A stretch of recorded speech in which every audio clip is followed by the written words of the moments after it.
All right, hello everybody. This is going to be a fascinating panel. I want to set the context for you guys real quick though, so I want everybody to introduce themselves as quickly as we can, and then we're going to get to questions. So Zuhdi, go ahead.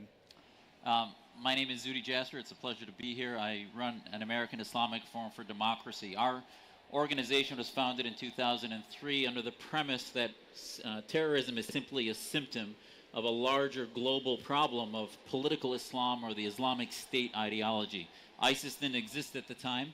We are countering any idea of the Islamic republics of Iran, Saudi Arabia, any Sharia-based state, if you will, we believe is the root cause of terror.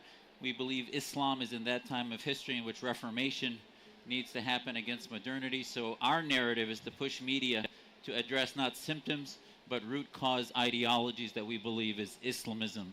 And we do that through a positive identity of secular identity as citizens through a government blind to religion per se. All right, so we will have disagreements on this panel. Bjorn. Hi, I'm Bjorn, and thank you all for coming. I work with the Khalifa Ihler Institute, which was started last year, building on a larger body of work, among others, with the Institute for Strategic Dialogue. We focus on countering extremism and countering terrorism and general peace building, working off of a platform of the understanding of extremism as the denial of diversity in some form or another. That builds on my experience of meeting with a ton of former extremists, people who used to be in various extremist movements, and learning from them about how they became extremists and how they stopped being extremists, which was prompted by myself almost being killed by a far-right extremist in Norway back in 2011. Very, very happy to be here. Sasha, Havlicek. I run the Institute for Strategic Dialogue, which I helped set up in 2006. Since then, we've been working to counter extremism across the ideological spectrum, from far right to Islamist, increasingly around the world. We've developed programs that are innovations in dealing with this problem, working with many, many partners.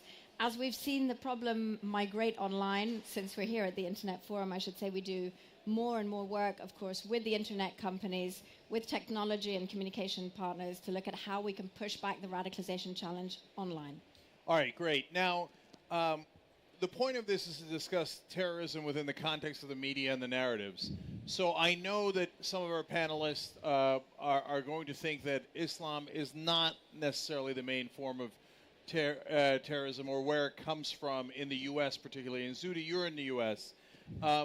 What's your take on that? Is Islamic terrorism the number one issue with of terrorism in America, or no? Well, I think it would be, disingenuous to say that it's the only form of terrorism, but I think in order to cure each form, you don't take terrorism, which is a symptom, all as one block. You cure each problem with its root cause. I'm a physician. I don't treat symptoms, I treat root causes. The disease and the cancer that causes Islamist-inspired extremism is Islamism. So violent Islamism, the precursor of that, is nonviolent Islamism, no different than nonviolent anti-Semitism is a precursor of violent anti-Semitism. Violent homophobia is precursed by nonviolent homophobia. So I can help you as a Muslim by countering Islamism. Terms like Islamophobia, I think, stifle the conversation. I think looking at Muslims as simply a minority in the American context, rather than having a unique responsibility in a laboratory of freedom to counter the root causes that exist in Iran and Saudi Arabia and Egypt, where they can't do it. We had a massive opportunity, Cenk, in the Arab awakening, that the United States, because of its ethnocentrism, of looking at Muslims only through the lens of who we are as a checkbox for the left or the right in America, rather than globally, where 1.6 billion Muslims are going through a disruption process, which I think forums like this should be leading, which is internet companies should be giving Muslims a handle and the respect, a tough love, to counter our establishment that is the root cause. And in America, our dialogue, unfortunately, has been which party can really protect Muslims or the security issue, rather than looking at the narrative globally. Okay, there's certainly a lot I disagree with about that, but I want to save that for a second and go to the question that we were addressing. So, Sasha, I know that you all study how the media is handling terrorism and the issue of extremism in the U.S., Europe, and other parts of the world. So in the U.S., to the same question that I asked, is Islamic terrorism actually the #1 problem in terms of terrorism? Well, it's interesting. In terms of terrorist attacks, successful terrorist attacks, since 9/11 in the US, 73% of those have been linked either to white supremacist groups, anti-government, anti-establishment groups, or neo-Nazi groups. But I should say, what we've learned working across different ideologies now for a decade is that the anatomy of extremist groups is much the same. It posits the superiority of an in-group over all other groups and propagates an us and them narrative. First, potentially quite non-violently, and then, of course, progressively more and more violently. All of those ideological streams, from fascism to Islamist extremism, are a massive problem, and they share a lot in common. We learned that bringing together former extremists from across the ideological spectrum and starting to work with them, build a network, and understand with them, how do we start to unplug this problem? How do we both prevent and bring young people often out of these movements? So Bjorn, it sounded like what you were saying is that you're trying to study all the different forms of extremism and break down the root cause, which could arguably be the same as what Zuhdi's saying, but he's doing a subset of that. Is that right or wrong? And do you agree or disagree with his take on it? Well, I do to some extent agree with him, and I think he is working on one subset, and I think that's very helpful to address the issues of that one subset. But what I want to do is look at extremism as a whole and see what are the unifying factors behind these subsets of extremists. And so if you look at Islamism, yeah, behind Islamism there is Islam as an ideology. Behind the far-right extremism, there's far-right ideology. You can look at the ideologies, but what the unifying factors are is things like people seeking some sort of belonging somewhere, some sense of purpose, some sort of wanting to change the world in a direction where they take care of who they see as part of their group or their tribe, and there's kind of that tribalism is a problem. And what Sasha said there is it breaks down to us and them. It breaks down to who is in the in-group and who's in the out-group. And so the way in which I've defined the problem, essentially, is by looking at diversity and saying that violent extremism is the violent denial of diversity. It's the violent denial of difference, of people having different opinions or a different way of life or a different religion or, you know, a different skin color than what you have.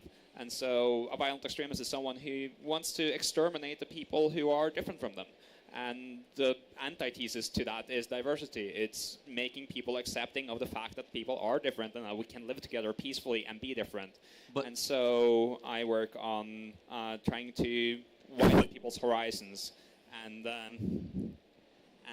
trying to make people feel comfortable enough with their own identities to not feel threatened by other people having a different identity than them. Okay, I'm going to go to Zuhdi next, but I just want to say that I never thought about it that way. That it's not, like when you think about the 9/11 bombers, they weren't like, hey, Buddhists, Jews, you're all welcome, right? Or Breivik or any of the guys who are on the right-wing extremists. They do not welcome diversity. That is a unifying factor, I have to honestly admit, after all the years that I had missed. So it's really interesting addition to the dialogue. But Zuhdi, you wanted to jump in. Yeah, I wanted to say that there, you know, just to simply elucidate one point, which I think is really important, is the conflation of extremism by fascist groups in the West, white supremacist groups, whatever they might be, with Islamist extremism, just because they use the same tactic, which is to violently kill innocent people, is, I think, very detrimental to treating the problem across the Muslim world. The reason it's detrimental is it's ahistoric. The West is living in a bastion of secular liberal democracies. Yes, they've reverted to fascism in the last century, and then after World War II, that went away. So I'm not saying that isn't something to pay attention to, which is hyper-nationalism. But to say Islamist extremism is just all the same thing is absurd, because it, in a way, negates the harm of hundreds of governments that are running hundreds of millions of people across the planet. The theocracy in Iran, the Islamic Republic of Pakistan, the Wahhabis of Saudi Arabia, the Ikhwan al-Muslimin in Egypt, the Tunisian Ennahda, the AKP in Turkey. These are huge Islamist movements we can choose to take on their precursors, which are the abuse of women, the hate of other faiths, the hate of moderate Muslims, apostates, blasphemy laws. And if you conflate that with simple hyper-nationalism in the West, because they use the same tactic, you are going to avoid and actually anesthetize Muslims to the solution that we need globally, which is the overthrow of the regimes. You can't solve ISIS. I'm from Syria. My family's from Syria. You can't solve ISIS with Assad in power. You need a democratization of Syria. No matter how ridiculous you think that thought is, you will never have terrorism go away. It'll continue a whack-a-mole program unless you democratize and secularize those societies. I think we agree I completely agree on your point about Assad. Absolutely impossible to proceed without that. But make no mistake, extremists, neo-Nazi, there's a wide spectrum now of far-right groupings that are connecting the dots and tactically allying. And their objective is the same. It is the overthrow of the system, of the democratic system. They may not be quite as successful at it at this point in time as many of these other groups you're talking about, but they are on the rise. In Europe, across Europe, we've seen this is an undercurrent that ebbs and flows depending on the time. But this is a major systemic challenge now for many, many societies. Let's not underestimate it. But the systems overthrow piece is what I think we need to be clear about. These are, in many ways, the same beasts, though one is theocratic in its orientation and the other may not be. But the ideologies are very similar. And Zuhdi, there's another problem that arises from your line of thought, which is, first of all, I think factually you're incorrect. You talk about Islam needs reformation, and it's a standard talking point that I hear, it's 500 years behind. Well, no, Islam was, in many respects, in earlier empires ahead of Europe. So it's not a simple matter of a timeline. And people make it seem like Christianity is hunky-dory and a wonderful reformation. The Holocaust was, 70 years ago? Yeah. It seems like Christianity was monstrous just 70 years ago, way worse than Islam has ever been, than any religion has ever been. Hitler. So if you took your point of view in 1942, you would say the Christians are the worst. The Christianists are the ones that are destroying the world. We must reform Christianity, which is so barbaric that it has just killed 13 million people. These Christians are the problem. Now, I say that as a prelude to, can you not see that when you say what you said, that people think, oh, a lot of right-wingers especially, oh, right, Muslims are the problem. Muslims are backwards, and we must address Islam before anything else, especially given that 3/4 of the terrorism in America is actually right-wing terrorists. The stats you're using are very deceptive, which is you're saying 3/4. You do the population ratios when Muslims are barely 1 to 2%, and then you ratio that to the amount of terrorism. So are Muslims worse? I'm telling you that Muslims need to be not treated as children and infantilized, but rather treated as adults, which is that you have to expect of them not to view us in a narrative of we want to coddle Muslims and ignore the fact that in most of the mosques women are separated, they're not on boards, they can't even be seen at the base of the mosque in the main center of prayer worship. And then we ignore all of that because we want to use them in an identity politic for our partisan politics. And to say that Hitler and other fascist movements were Christianists, they weren't citing from Scripture. They weren't wearing robes of the Church of England. That is literally not true. Well, it ignores the Enlightenment and the 30 Years' War in which 8 million people died. That was against theocracy. America's foundation was against theocracy. Hitler's movement was a racial fascism that wasn't about theocracy. And I'm telling you now that if you're going to defeat Islamist-inspired terrorism, ISIS gets its ideas. The founding fathers of ISIS are the Saudis. The Wahhabi ideology, they've beheaded more people in Saudi Arabia than ISIS has in the last year. If you want to defeat that, we have to stop coddling governments like the Saudis, saying that they're reformists when in fact they are putting the nails in the coffin of most reformers like myself. We have a reform movement that has a declaration that's 2 pages. Why don't they have us, when you talk about diversity in the Muslim community, instead of putting the same old Islamist organizations up that say, oh, we are the victims and we are being criticized by Islamophobia. Islam is an idea. It doesn't have rights. Muslims have rights.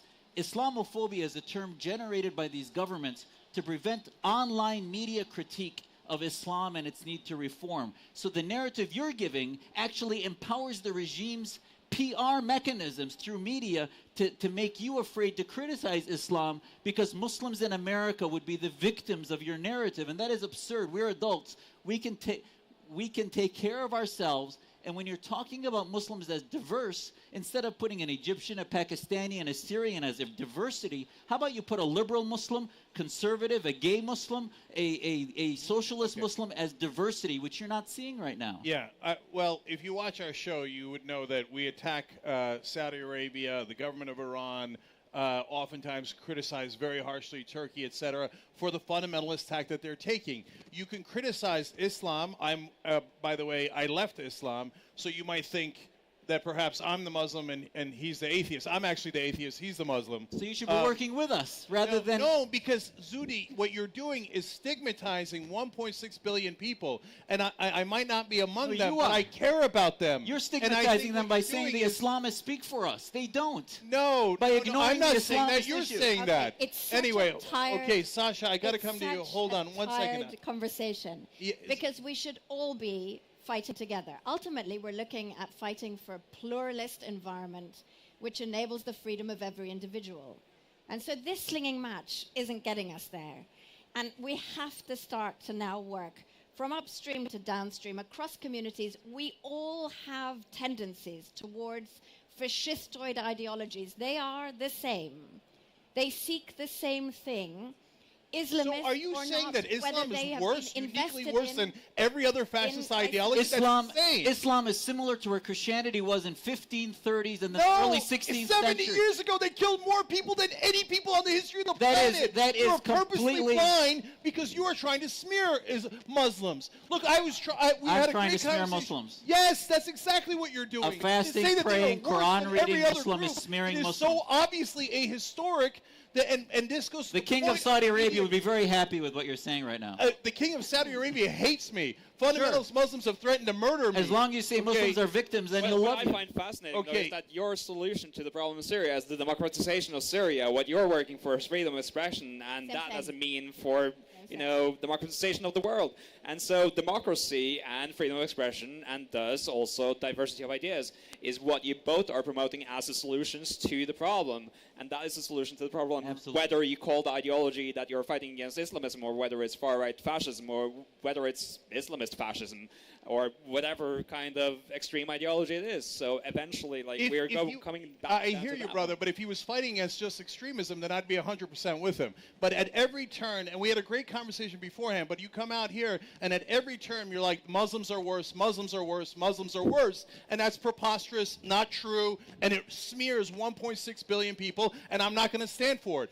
The point of this panel is media. Them. That smear is nonsense. You keep saying Muslims are worse. It's trying to wake them up to the responsibility. We Muslims in the West need to... Hold on a second. That is completely unfair. We are living in an anesthesia where your benign negligence of Muslim responsibility to counter the theocrats at the pulpits of every mosque in America and in the West and just say, oh, forget the anti-Semitism, the homophobia. Who the hell said that? I fight against that every day. That's what you're saying. By saying that's not a root cause. You're just saying every Muslim is like that. All right, Sasha, the point of this panel is media narratives around terrorism.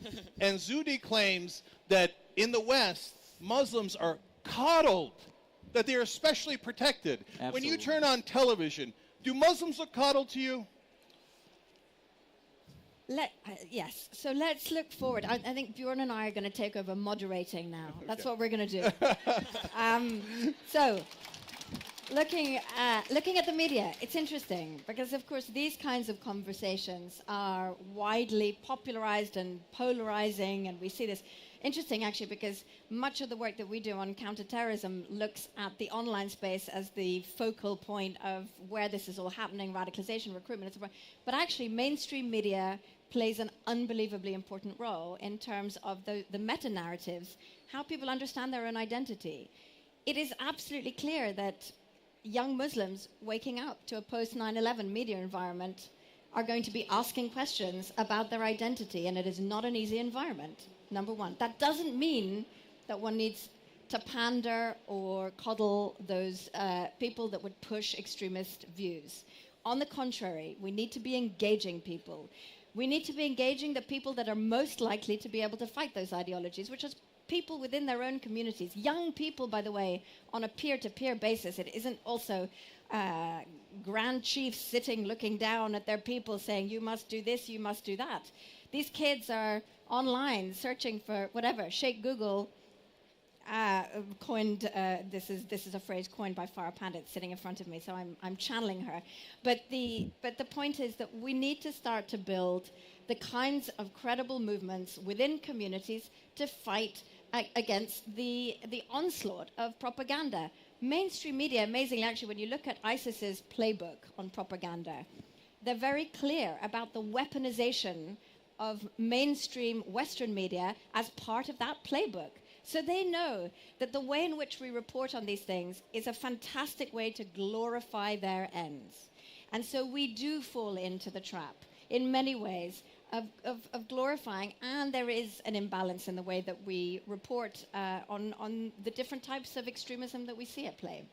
So, Bjorn, on the glorification, it's a tough situation for the media to be in. I think in some ways, by creating the imbalance of overhyping every Muslim attack and underhyping this 3/4 of right-wing terrorist attacks. By the way, I don't know if you guys know this. There was an assassination attempt on Donald Trump. So it didn't just happen, so don't panic. It happened during the campaign. And it was by an undocumented immigrant. Yet almost none of you have probably heard about it. Certainly in the audience, almost no one's heard about it. Why? It was a white British guy. So it was no big deal, and the press didn't talk about it. If that guy's name was Zuhdi's name, everyone would have talked about it forever, and you all know it. It doesn't matter where you are in the political spectrum. So, but on the other hand, Bjorn, what are you supposed to do? Not talk about these huge terrorist attacks like the one that just happened in New York? So how do you solve that? Well, I think you need to talk about it in a more nuanced way, and I think you need to cover every terrorist attack kind of equally and equalizing them. I mean, in Sweden, in February, we had 3 bombs planted around in the city of Gothenburg, and they happened to be targeting refugee centers and migration centers. And they blew up a guy, and they were planted by the far right, the Nordic Resistance Force. Later in the year, a guy drove into a crowd of people, not once but twice. You guys heard about like one guy who drove into a crowd of people in Stockholm. This other guy drove into a crowd in Stockholm a couple of weeks earlier. His car was painted with swastikas. Like, no one heard about that one. And people got hurt, you know, it's the same kind of thing, and it's underreported because it happens to be a white guy. Now, like, one of the points I want to make as well is that Joseph Goebbels was a fairly leading Nazi, but one of the things he said was if you tell something enough times, it becomes the truth. And if you keep telling Islamists, if you keep telling Muslims that they are Islamists, that they are terrorists, that they are evil, then that eventually becomes something that people who identify as Muslims will identify with. And so that's a push factor that pushes people into Islamist extremism who are of Muslim origin. And we're seeing that happening across the West, where we see people who don't feel that they are belonging, that they're fitting into Western society, because they are being perceived by the rest of their society as Muslims who are being pushed into then extremist communities. And then on the other hand, we have the white majority who is seeing Muslims as a credible threat because they are getting overhyped to some extent, while not realizing that the problem is not which ideology you believe in, but that you believe in killing people and hurting people who are different from you, who believe in different things from you, or who simply looks different. But the media imbalance, isn't just in terms of the different types of extremism. We in the West only really report on attacks in the West, even by Islamists. So the Paris attack in 2015, for instance, got, I think, 17 times the coverage that the attack in Beirut got the day before that. I mean, we just don't look at it in a broader context, which also feeds this idea of the clash of civilizations. This is just happening to us and them, and so we don't shape that. Le Monde has taken an interesting approach to this, the French newspaper. They have stopped publishing photos of terrorists and their names. And of course they report on the attack. And then others have looked to focus on the victims and name them and give them their place in this space. So I think there are ways in which one can report in more innovative ways on these attacks without glorifying. Yeah, at the Young Turks, we after the first day, we try really hard not to show the picture or name either the terrorists or the mass shooters. Because I agree with Bjorn, I think they're looking for glory in all the wrong ways, and we don't want to give them that glory. But Zuhdi, I wanted to let you jump in and also ask you, following these, so do you think that the mainstream media in the U.S., where you're from, is handling it appropriately, that they should be focusing more on the Muslim attacks, or maybe even more so than they already are?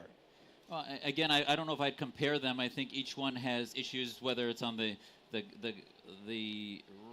radical psychopaths that do what they do at the church recently, et cetera. That needs to be addressed as a psychiatric issue, that we're not treating mental health well. But when it comes to Muslim radicals or Islamist militants, if you will, I would ask the media, and the reason I've taken the time to come from Arizona to this meeting is the Middle East transformed itself. Now it's gone steps backwards, but it was for the first time. My grandfather was in and out of jail under the Ba'athist. My parents escaped Syria. 2011 was a watershed moment, a tipping point in history over the past hundreds of years that was an opportunity to finally defeat the root causes. It was changed by Google, Twitter, YouTube. Syria was the YouTube revolution that now we've sort of turned a blind eye to. We're not looking to the use of chemical weapons, etc.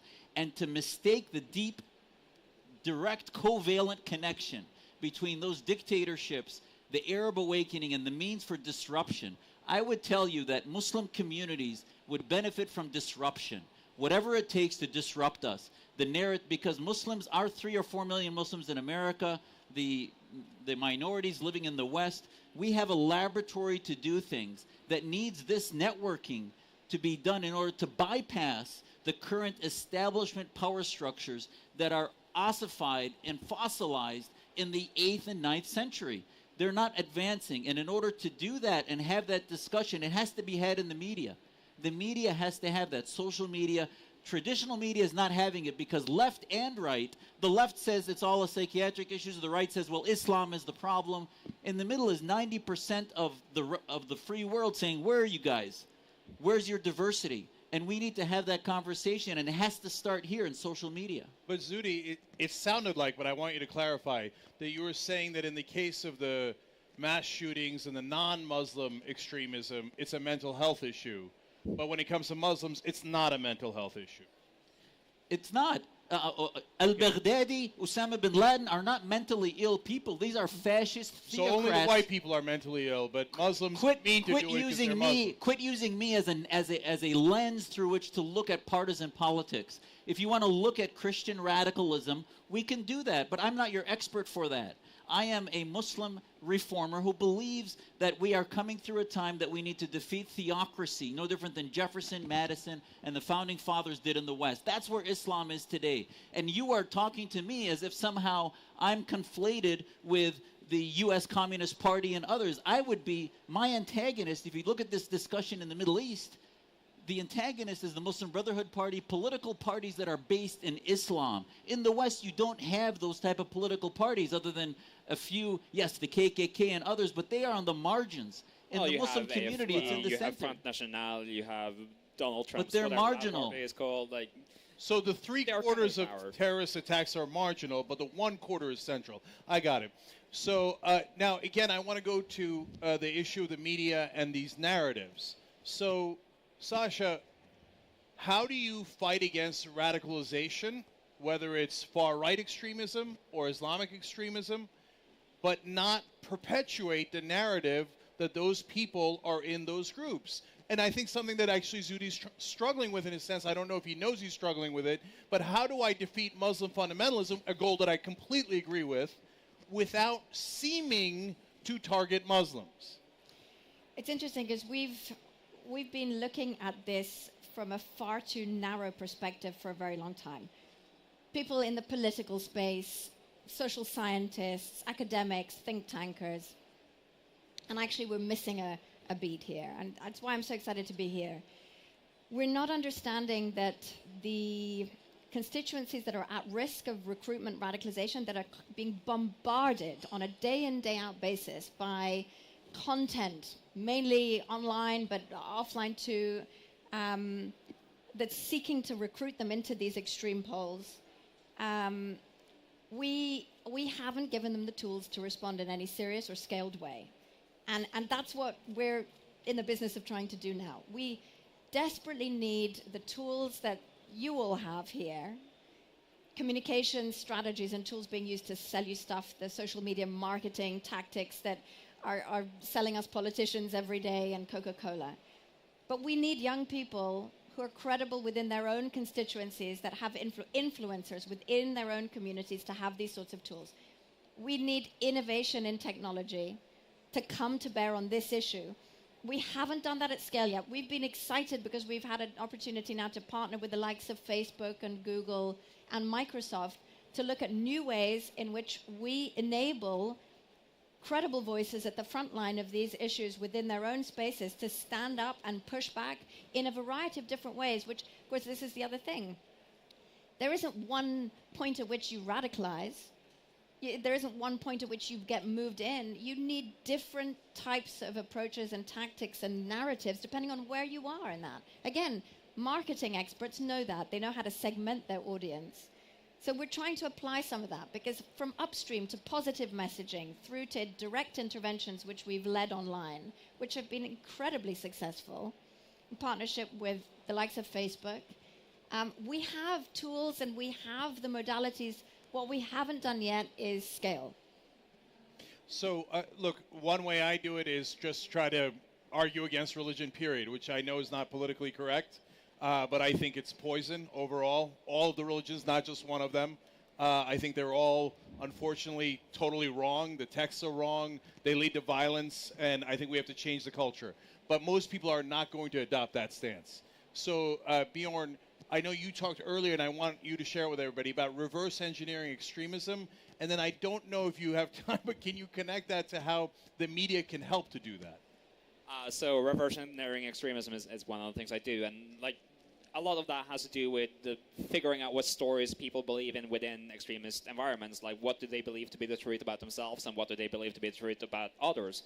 And we do that by analyzing how messaging works within extremist environments, and data analysis is a big part of that, and trying to figure out basically the dynamics of how information looks and how it's spread, and then we are using that to try to replicate that information in some sort of way. We're trying to create information that looks similar, that behaves similarly in cyberspace to the information that's spread by extremists, but our information is slightly at edge with what extremists are saying. Like, we entered a far-right space, for instance, with information that eventually led them to, you know, helplines for people who wanted to de-radicalize and get out of far-right movements. And these are things that can be done and that are done. And I think one interesting thing to kind of underline this whole thing is that you're self-identifying as a Muslim. And there's plenty of different ways of understanding Islam, and trying to find non-violent ways of understanding Islam and teaching those ways in those spaces where Islam is being understood as violent is one way of creating a different message and spreading a different message and a different narrative about what Islam is to the people who self-identify as Muslim. And I think that is something that should be done to a much larger extent than what it is right now. And I think the media could help in that, both in creating better messages for very specific spaces, but also in creating a better, larger overall narrative of who we are as the majority and how we should relate to our minorities and how we should speak to each other and how we should understand each other's cultures and religions. So we're out of time. I want to do very specific thank yous here, because Sasha's been working on fighting extremism for over a decade and helped Bjorn to get his group started. Bjorn not only survived Breivik's attack, but believes that he should have the same human rights as everyone else's and has fought for that. That is a level of magnanimous behavior I cannot imagine. And he was almost murdered by Breivik, and then to fight for his rights is amazing. And Zuhdi, to have the courage to come and disagree, and honestly, it's, you know, in a situation where not everybody agrees with you, and to fight for your principles, even if we disagree. Thank you so much for doing that, and thank you all for listening. Thank you. Thank you.